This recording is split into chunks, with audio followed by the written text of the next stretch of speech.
When she was alive, majority of the media hid Diamond and Silk because we refused to go along with their narrative. Oh, he's been so good. Yes, he's been good. You know, they told me, I said, give me a little time, because I have a lot of people waiting for me back in a place called Palm Beach, Florida. They said, give me a little time. What do you think it'll take? Oh, about 15, 20 minutes, sir, in and out. I said, well, it could take longer. This is a little longer than 15 minutes, right? As it turns out, the celebration of life for Diamond, of the duo Diamond and Silk, would take a hell of a lot more than 15 minutes. It went on for 3+ hours on Saturday, and it was laden with audacious commentary and utter disrespect from former President Donald Trump. Welcome into TYT's Overruled. I'm your host, Adrienne Lawrence.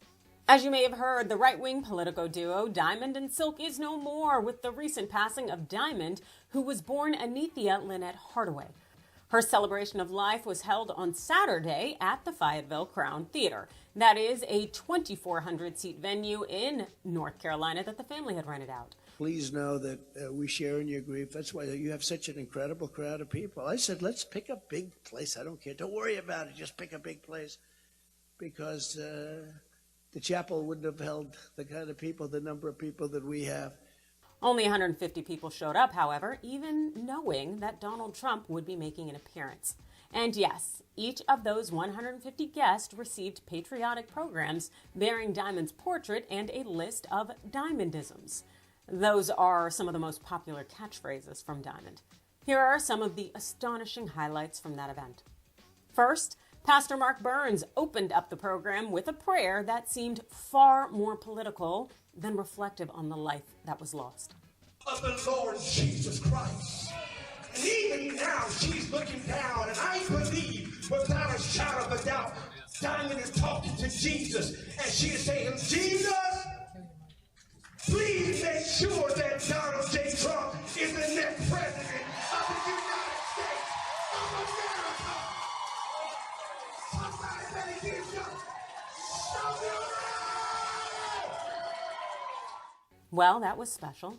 Of course, Diamond's sister Silk went on a rant about what she believed killed her better half. That is the COVID-19 vaccine shedding conspiracy, which was new to me until today. Are Americans being poisoned?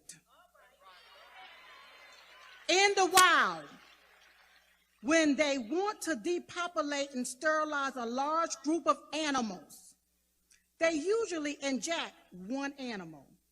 And then that one animal infect the rest of the animals. So technically, and according to the science, it doesn't matter if you're vaxxed or not.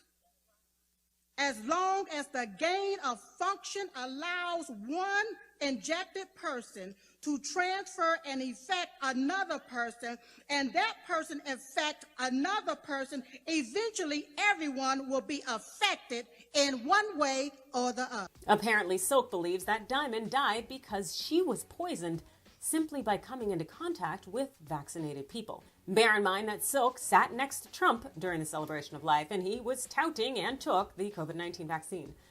Anyway, Silk nonetheless had some very fond words for how Trump treated her and Diamond. He treated us just like Laura. He treated us just like the other children, Eric. Interestingly enough, it seems that Trump didn't even know Silk existed before that day. You know, the world has lost one of its brightest stars, real star, but I see that we have another star who is equal to, but she stepped up and she is different. I'm serious. I thought I knew them both. I didn't. I knew Diamond, but I didn't know Silk at all. I just learned about Silk. You're fantastic. You're going to carry on beyond anybody's wildest imagination. Now, I don't know who should be more embarrassed here. Is it Trump or Silk? The group was Diamond and Silk. Did Trump just not see or hear the person next to Diamond? Do all black people really look that much alike? I am so confused over this tomfoolery. But one thing is clear to me. Trump used his time at Diamond's celebration of life to promote his agenda rather than to eulogize the life of one of his most loyal minions. How do we stop the cheating? How do we stop it where you get more votes but you still don't win? And the answer is the Republicans have to get tougher. Things we can fix inflation. we can fix so much of what's been damaged over the last 2 years. We had it going so well, but we can fix these things. But, you know. Now, I'm not shocked that this is how the right will reflect on the life of one of its own. Are you? And also, do you think that Silk is going to find another partner to uplift Trump's agenda, or do you think that Candace Owens is just going to get a lot louder now trying to fill the gap that Diamond left behind?